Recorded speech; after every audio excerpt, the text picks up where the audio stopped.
Admiral Park stood on the bridge of the starship Unity and watched the alien station grow larger through the viewport.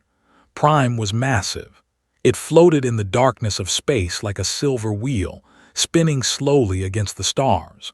Lights blinked across its surface. Ships of every shape and size moved around it like insects around a hive. This was supposed to be humanity's greatest moment. After 200 years of wondering if they were alone in the universe, humans had finally found the answer. They were not alone. The galaxy was full of life, full of civilizations far older than Earth. And now, for the first time, humanity would speak to them as equals. At least that was what believed. He was a tall man with gray at his temples and calm eyes that had seen war and peace. He had commanded ships for 30 years. He had fought pirates near Mars and rebels on the outer colonies, but nothing had prepared him for this. Nothing could prepare anyone for meeting beings from other worlds. His crew of 300 worked quietly at their stations. They were nervous. He could feel it in the air, but they trusted him and he would not let them down. The communication officer, a young woman named, looked up from her console. She had quick hands and a sharp mind, and had chosen her specifically for this mission. "Sir, the station is hailing us. They are sending docking instructions." Nodded, "Follow their guidance, and send a message to Earth. Tell them we have arrived safely." The Unity moved forward, guided by the station's beams. Around them, counted ships from at least a dozen different species. Some were sleek and beautiful. Others were rough and industrial. A few were so strange that he could not tell which end was the front. They docked without trouble. The airlock hissed open and led his diplomatic team into the station. The corridors were wide and clean, filled with beings that walked, crawled, floated, and slithered. Some had 2 legs, some had 6, some had none at all. Guards escorted them to a massive chamber at the heart of the station. It was circular, with seats rising in tiers all around. Representatives from 12 species sat watching as the humans entered, felt their eyes on him. Some looked curious, others looked bored. A few looked at him the way a person might look at an insect. At the center of the chamber stood a tall figure covered in black armor made of something like shell. Its head was triangular, with many eyes that reflected the light. This was the High Arbiter of the Galactic Concord, the ancient alliance that had ruled the galaxy for 50,000 years. Stepped forward and bowed his head in respect. He had practiced this moment 100 times. "I am Admiral Park of Earth. On behalf of humanity, I thank you for this meeting. We come in peace, seeking friendship and—" The High Arbiter raised one clawed hand, stopped. "We know why you have come," the Arbiter said. Its voice was cold and sharp like metal scraping stone. "But you have misunderstood your place here." Felt something cold settle in his stomach. Around the chamber, the other species watched in silence. None of them looked surprised. The Arbiter continued, "Your species has been examined. Your genetic structure has been analyzed. You carry the markers of the Bound." The Bound asked, "I do not understand." The Bound were a servitor species. They were created long ago to serve the elder races. They were tools, property. They went extinct 10,000 years ago. The Arbiter's many eyes fixed on. But it seems they did not go extinct. They simply hid on a small blue world at the edge of the galaxy. They hid and they forgot what they were. The cold feeling spread through his entire body. He understood now. He understood why none of the other species looked surprised. They had known. They had all known before he even arrived. "You are declaring us slaves," he said quietly. "We are correcting an error," the Arbiter replied. "The Bound belong to the conquered. Therefore, humanity belongs to the conquered. Your ships, your worlds, your people, all of it is now property of this alliance. Harvester fleets will be dispatched to your home system to collect your population." His hands curled into fists. Around him, his diplomatic team stood frozen in shock and horror. He could hear someone crying softly. "We will not accept this," he said. His voice was steady, even though rage burned in his chest. Humanity is a free species. We bow to no one. The arbiter made a sound that might have been laughter. You have no choice. Your fleet is already surrounded. Your communications are blocked. You are alone, Admiral. Your people will learn their place as all servitor species do. As if on cue, the chamber's walls became transparent. Through them, could see the Unity floating helplessly in the dock. Around it, dozens of warships from 6 different species had taken position. Their weapons were aimed and ready. Looked at his crew. He looked at who was pale but calm. He looked at the soldiers who had come to protect him, now standing with their hands on weapons they could not use. He thought of Earth. He thought of his wife tending her garden in. He thought of his son, a pilot stationed on Mars. He thought of 8 billion people who did not yet know that the galaxy had declared them property.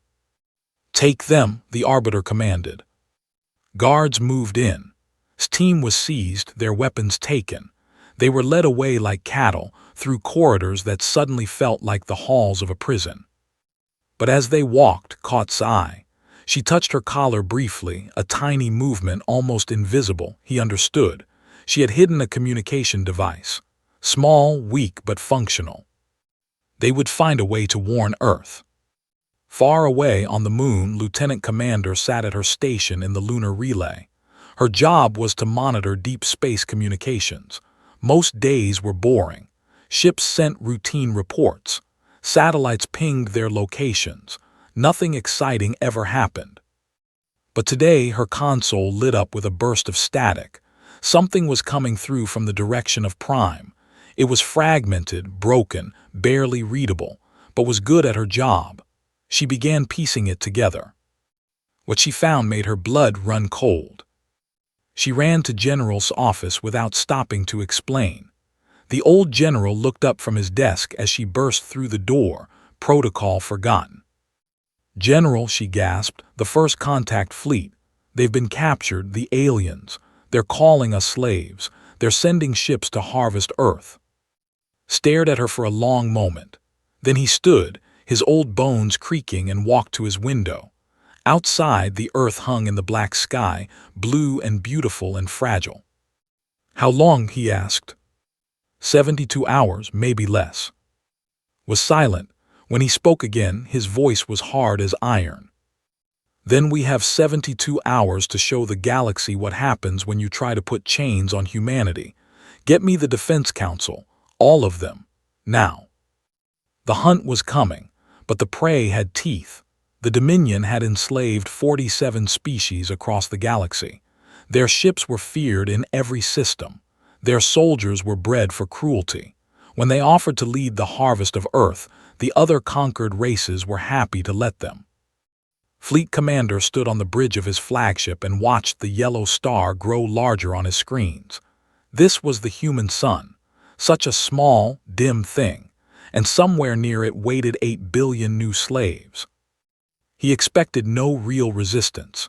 His scouts had reported that humanity had only a few hundred warships, most of them small and poorly armed.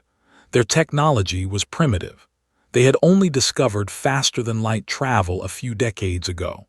They were bobbies crawling in a galaxy of giants. Brought 400 warships. It was more than enough. It was almost insulting to bring so many, like hunting insects with a hammer. But the High Arbiter wanted this done quickly. The humans had shown defiance. That defiance needed to be crushed completely so that other servitor species would not get ideas. His fleet entered the Sol system in perfect formation, leaned back in his command chair, and prepared to give the order to begin the harvest. Then the first ship exploded. It happened so fast that did not understand at first. One moment, the cruiser Rising Claw was flying beside his flagship. The next moment, it was a ball of fire and broken metal. Before he could speak, 3 more ships died, then 5 more, then 10. "What is happening?" roared. His officers scrambled at their consoles. Alarms screamed. On the more ships burst apart, torn to pieces by something could not see. "Projectile weapons," someone shouted. They're firing solid objects at extreme velocity our shields are not designed for. Another explosion cut off the words, gripped his chair as his flagship shook. Through the chaos, he finally saw the source of the attack. The humans had built platforms around their planets and moons, massive structures covered in weapons that fired metal rods at speeds so high they hit like nuclear bombs. There were hundreds of them, maybe thousands. And the moon itself. The moon was not just a moon anymore. It had been hollowed out. Weapon ports covered its surface like scales on a fish. It was a fortress the size of a world. Captain sat in the command center deep inside that fortress. She was a small woman with short black hair and eyes that never seemed to blink. Before the aliens came, she had been a fighter pilot, famous for being the coldest in person in any crisis. Now she commanded the entire orbital defense grid. She watched the fleet burn on her screens and felt nothing but satisfaction. "Keep firing," she ordered.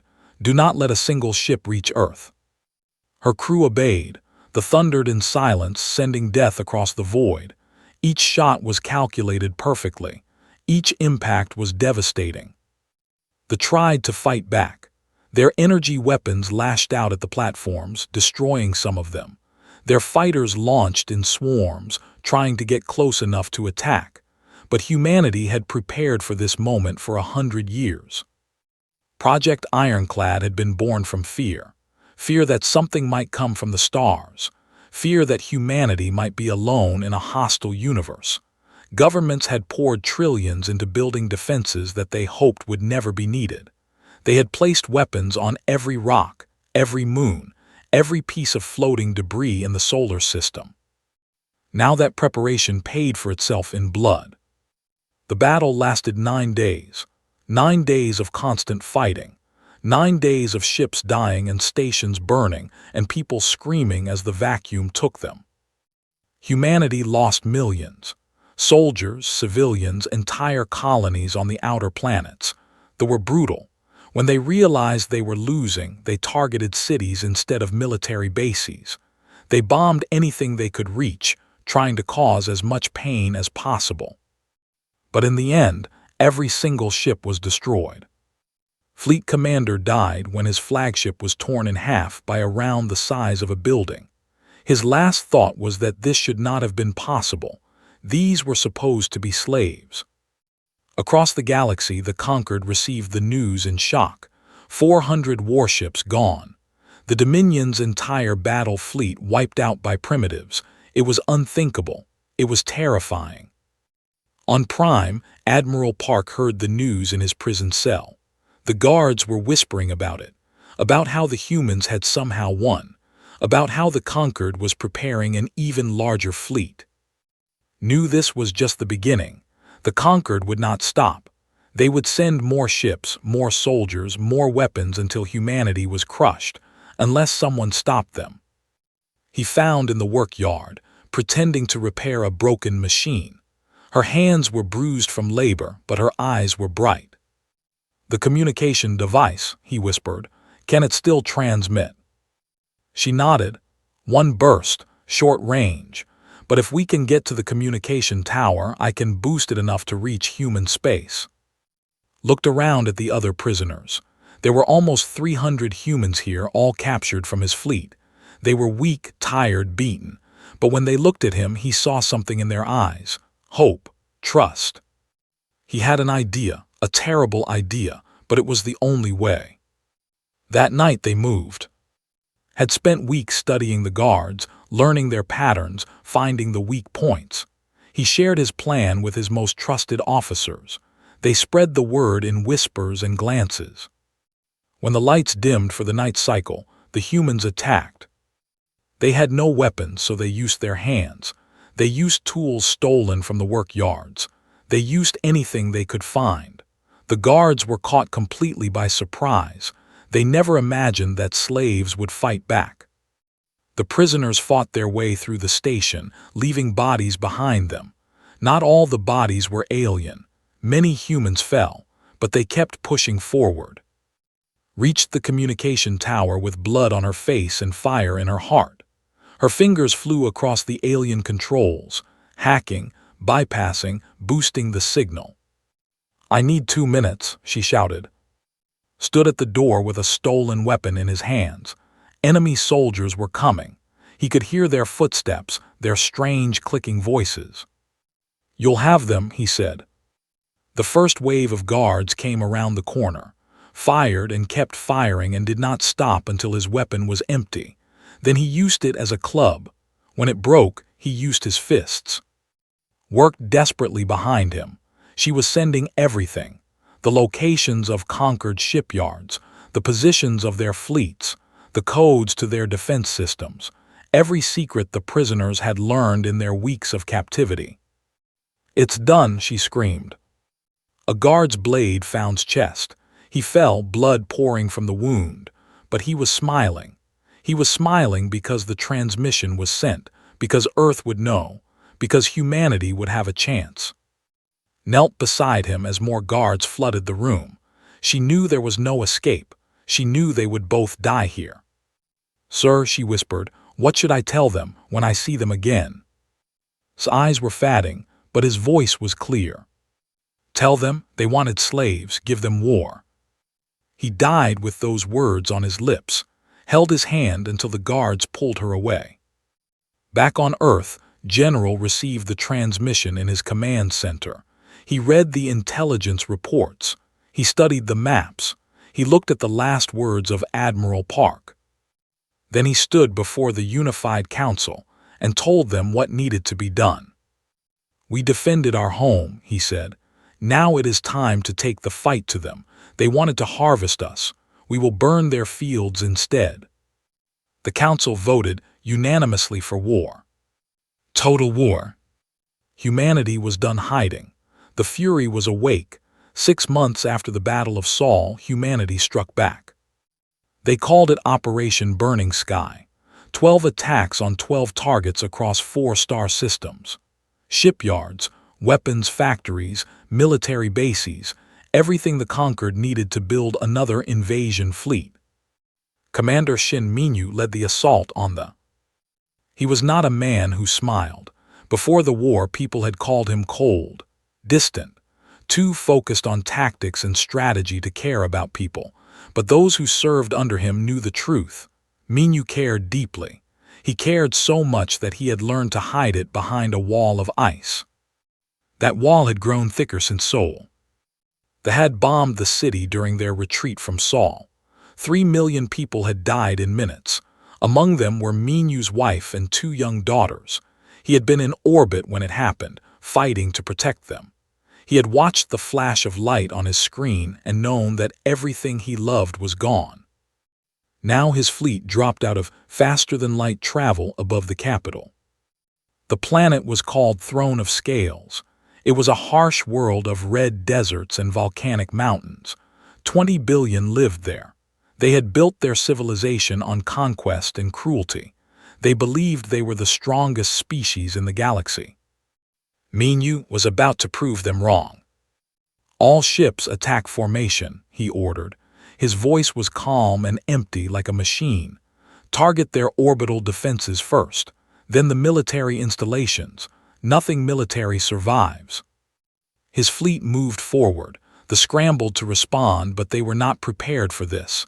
They had never been attacked at home. No one had dared. The battle was brutal but short. Human weapons tore through shields. Human soldiers boarded their stations and fought hand to hand in the corridors. Within hours, the planet's defenses were broken. Minyu stood on the bridge of his flagship and looked down at the world below. Fires burned across 2 continents where military bases had been hit. The fleet was scattered wreckage floating in orbit. "Sir," his communications officer said, "we are receiving a surrender request from the surface." Minyu did not answer immediately. He was thinking about Seoul, about 3 million souls turned to ash, about his daughters who had been 7 and 5. "Tell them we do not accept surrenders from slavers," he said finally. "But we are not here to kill civilians. Military targets only. We will leave when their ability to make war is destroyed." His officers obeyed. The bombardment continued through the night, precise and devastating. When the sun rose on throne of scales, the Dominion had no army left. Across the galaxy, the other attacks were equally successful. Human fleets hit fast and hard, destroying everything they could and vanishing before reinforcements arrived. The conquered was thrown into chaos. For the first time in 50,000 years, they were losing. But the war was not the only thing changing. On Earth, deep beneath the ocean in a secret research facility, Dr. Iam made a discovery that would reshape everything humanity believed about itself. Was one of the first scientists to study alien life. After the decree, she had been given a new mission: find out why human DNA contained the markers of the bound. Were humans really descendants of an ancient slave race, or was something else going on? She worked without rest for months. She compared human genetics to every alien sample she could find. She studied the records the conquered had kept about the bound, and slowly, a picture began to emerge. The bound had not evolved naturally. They had been created, engineered by a species so old that even the conquered had only legends about them. These precursors, as scientists called them, had built the bound for a specific purpose. But that purpose was not slavery.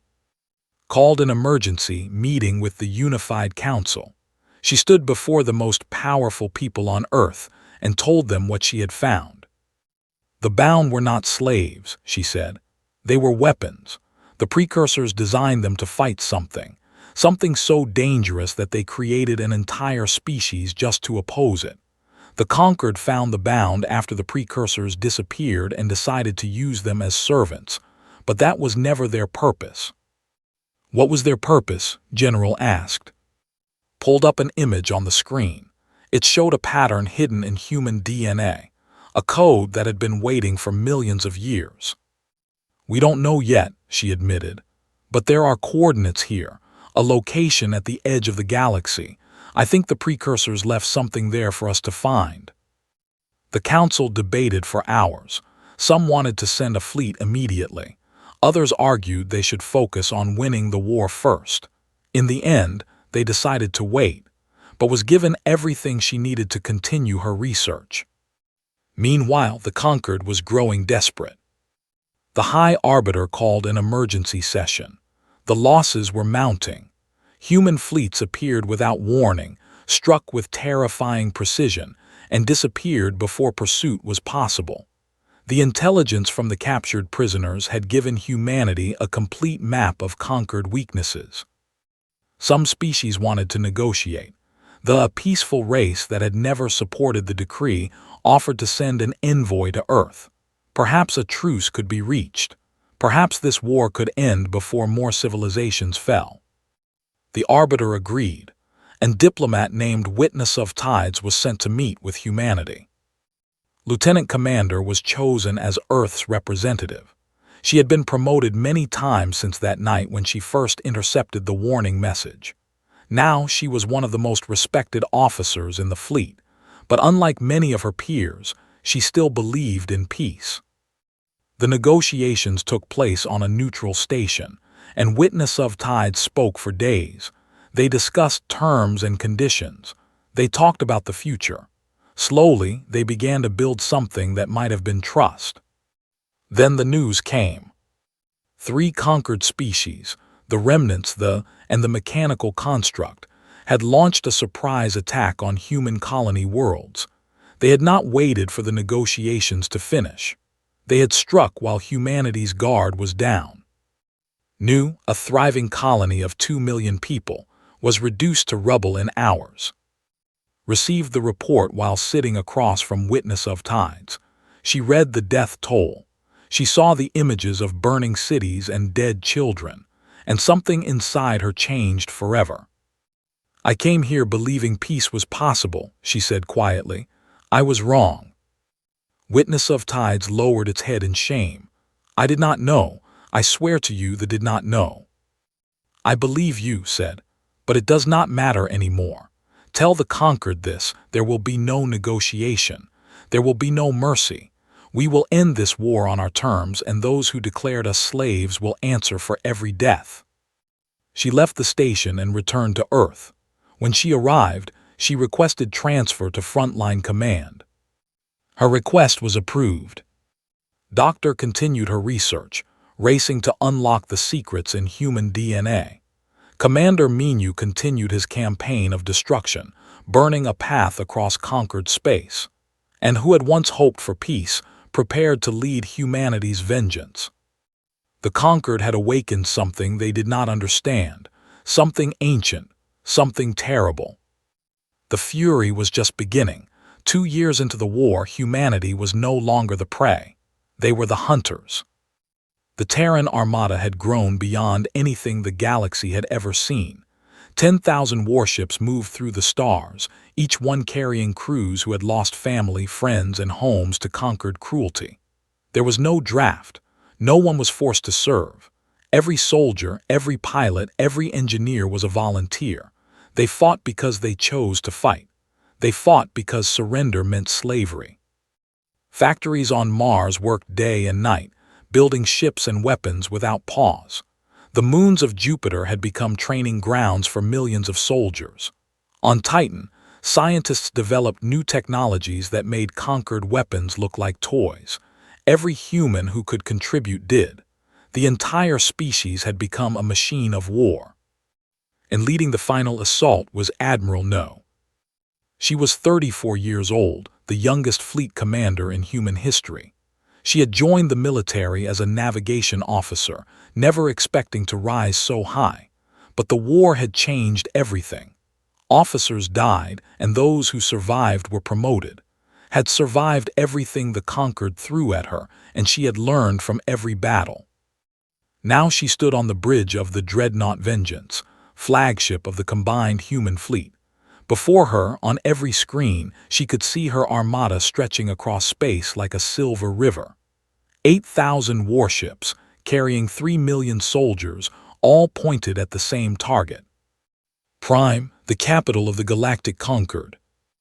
The planet hung in the distance, a marble of blue and green protected by the largest defense fleet ever assembled. 3,000 conquered warships, gathered from every species still loyal to the Alliance. They knew humanity was coming.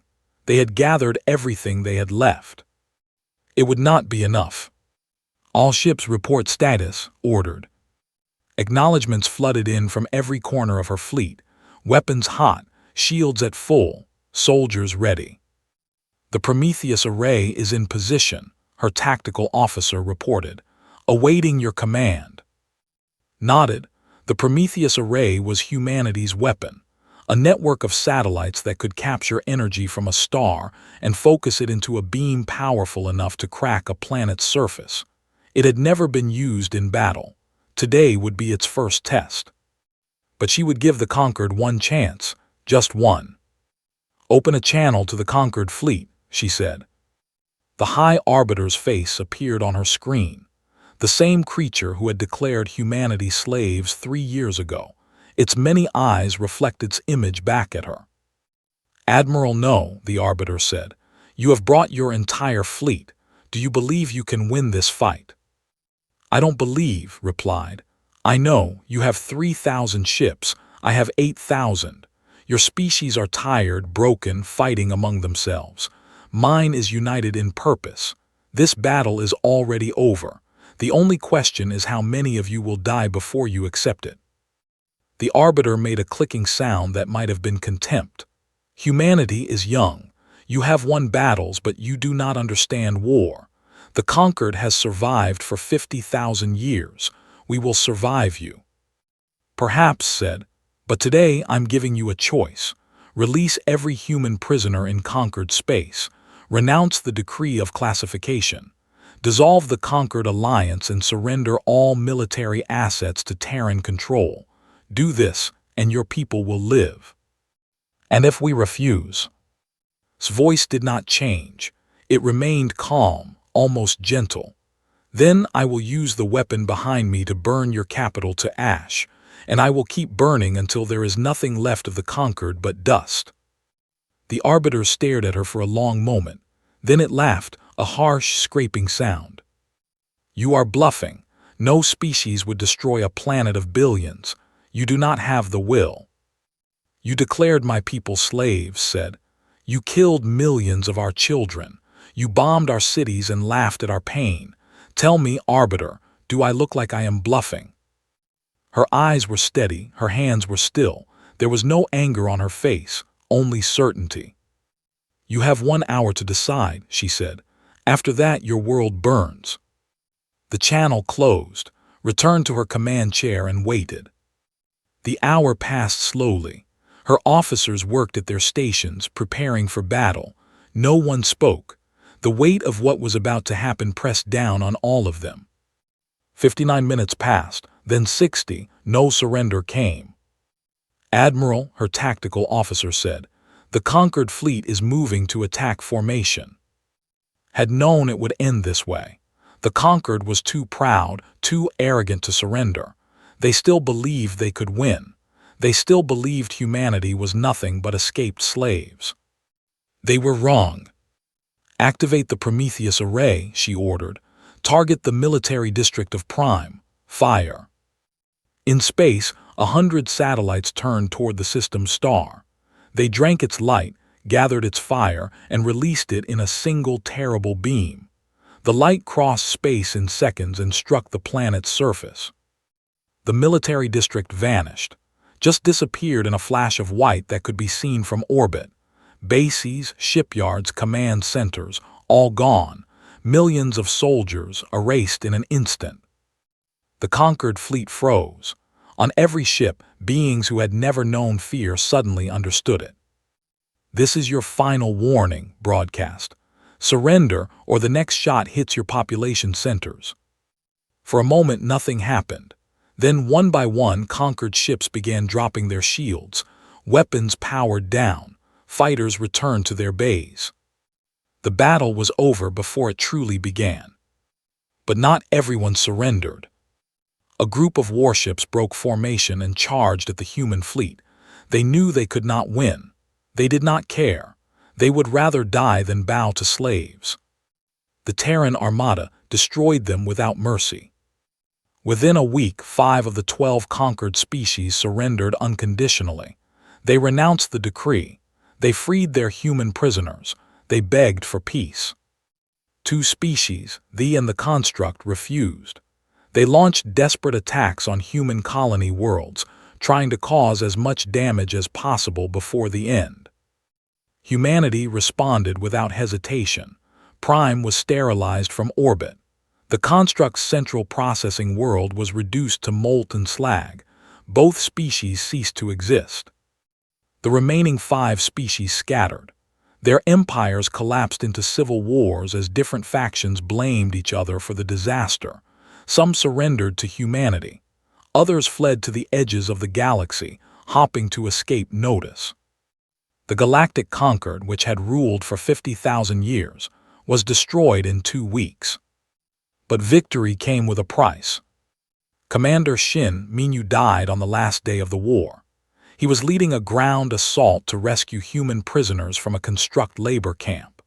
The mission was nearly complete when a construct suicide unit detonated itself in the middle of a group of escaped children. Minyu threw himself over them without thinking. The blast killed him instantly, but the children survived, all 23 of them. His body was returned to Earth and buried in Seoul, in a park that had been built on the ashes of his old neighborhood. Millions attended the funeral. Admiral gave the eulogy. "He never stopped fighting," she said. "Not for glory, not for revenge. He fought because every child he saved was a child who might have been his own. He fought because he remembered what we were fighting for." She paused, looking at the crowd of humans who had come to honor him. "We have won this war, but let us never forget what it cost. Let us never forget the people who gave everything so that we could be free." Across the galaxy, the survivors of humanity's fury began to rebuild. The conquered was gone. The slavers were dead or scattered. For the first time in 3 years, humans could look at the stars without fear. But Admiral No knew the truth. Victory was not the end. It was only the beginning of something new. 10 years had passed since the decree of classification. 10 years since the galaxy tried to enslave humanity. 10 years of war, sacrifice, and transformation. The galaxy was unrecognizable now. Where the Galactic Concord had once ruled, the Terran Protectorate now stood. It was a new kind of alliance, built not on fear and slavery, but on partnership and protection. Humanity had not conquered the galaxy, they had freed it. The species that surrendered peacefully were welcomed as partners. The who had tried to negotiate peace became humanity's closest allies. Other former conquered members joined willingly, grateful to be liberated from the corrupt alliance that had ruled them for. Together, they built something new, something better. President Han stood on a platform in the center of rebuilt Seoul. The city had risen from the ashes of the bombing, now more beautiful than it had ever been. Towers of glass and steel reached toward the sky. Gardens bloomed where rubble had once covered the ground. Children played in parks named after heroes who had died to protect them. Behind stood the leaders of a dozen species, united under the Terran Protectorate. Before her stood a crowd of millions, humans and aliens together, gathered to mark the anniversary of the war's end. 10 years ago, began, her voice carrying across the crowd and across the stars through every communication network in the galaxy. The conquered declared us slaves. They thought we would break. They thought we would bow. They were wrong. She paused, letting the silence speak for her. We did not choose this war. We did not want it. But when they came for our freedom, we fought. We fought until our enemies were dust and ash. We fought until the chains they wanted to put on us were shattered forever. The crowd roared its approval, waited for the sound to fade before continuing. But we did not fight so that we could become what they were. We did not fight to build a new empire of fear.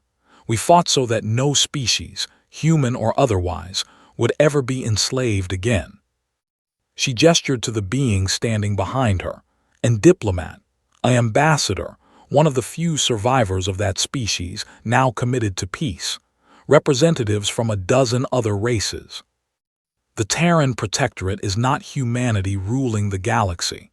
It is all of us together standing guard against tyranny. Together, we are stronger than any conquered.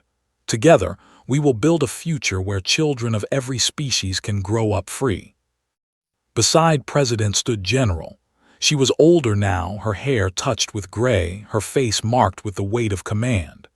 She had spent the last decade hunting down the remnants of the slaver networks, tracking every ship, every base, every criminal who still dealt in lives. The work was nearly done. When finished speaking, stepped forward. The president speaks of the future, she said. I want to speak of the past. I want to speak of those who cannot be here today. She looked out at the crowd, her eyes finding the humans scattered among the aliens. Admiral Park died on Prime so that we could learn our enemy's secrets. Commander Shin Minyu died on a nameless world so that 23 children could live. Captain Dr. I.M. Admiral No, these names and millions more are written in the stars. They gave everything. We must never forget them. On the far side of the galaxy, another ceremony was taking place. Admiral, no longer captain but commander of the first exploration fleet, stood on the bridge of her new flagship, the Dawn Treader. She was one of the few leaders who had survived from the beginning of the war. Her hair was white now, her body from 100 battles, but her eyes were still the same, calm, patient, unbreakable. Before her stretched a region of space that no one had ever explored. The coordinates that Dr. I.M. had found in human DNA pointed here, to a system orbiting a dying red star on the galaxy's edge. Herself stood beside. The scientist had spent 10 years decoding the message hidden in human genetics. She had translated ancient texts, studied extinct civilizations, and followed a trail of clues that stretched back millions of years. This is it, said, her voice quiet with wonder. "The precursors left something here for us. Whatever created humanity's ancestors, whatever they were designed to fight, the answers are here." Nodded, all ships prepare for final approach. The fleet moved forward. 50 ships of exploration and science, carrying the best minds humanity had to offer. They had come to find their origins. They had come to discover why humanity existed. As they entered the system, sensors began detecting something impossible. A structure orbited the dying star. It was enormous, larger than any moon, larger than some planets. Its surface was covered with patterns that glowed faintly against the darkness. It was clearly artificial, and it was ancient, older than the conquered, older than any civilization that existed today. "I'm reading power signatures," the science officer reported. "It's still active. After all this time, it's still running."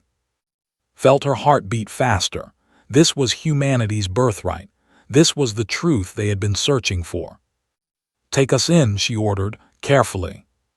The Dawn Treader approached the structure. As they drew closer, the patterns on its surface began to change. They shifted and flowed, forming shapes that looked almost like letters, like words. Then a transmission reached the fleet. It was old, so old that the communication equipment struggled to translate it. Static crackled through the speakers, but beneath the noise there was a voice. Not human, not any species anyone recognized. Something older, something that had been waiting. "Children of Earth," the voice said, "you have survived, you have risen, you have proven yourselves." And exchanged glances. The crew watched in silence, barely breathing. "Long ago, we created your ancestors to stand against the darkness that devoured worlds. We knew we would not survive to see them grow, so we planted seeds. We hid them in the places the darkness could not reach, and we waited." The structure's surface pulsed with light. "You are the last of those seeds, the only ones who grew strong enough to find this place, the only ones who fought instead of kneeling." The voice paused. When it spoke again, there was something like pride in its ancient tones. "Now, come home, enter the gate, claim your inheritance. The galaxy you freed is only the beginning. There are other galaxies, other darknesses, other battles waiting to be fought." A section of the structure opened. Light poured from within, warm, welcoming, beckoning. She looked at her crew. She thought about everything humanity had endured, the slavery they had escaped, the war they had won, the peace they had built. They had come so far, and now the universe itself was calling them forward. "Signal," the fleet said, "we're going in." The Dawn Treader moved toward the light. Behind it, the rest of the fleet followed. They passed through the gate and into something new. Back on Earth, President finished her speech. The crowd celebrated. Children laughed and played. The galaxy was at peace. But in the darkness between stars and the places where no light reached, something stirred. Something old. Something that had been sleeping for millions of years. The precursors had warned of darkness. They had built humanity to fight it. And now, at last, humanity was ready. The story of Earth's fury was over, but the story of humanity's destiny was just beginning. Far away, beyond the dying star, the Dawn Treader emerged into a new universe. Admiral stood at the viewport and looked out at wonders no human had ever seen. She smiled. "This," she said quietly, "is only the beginning." And the stars themselves seemed to agree.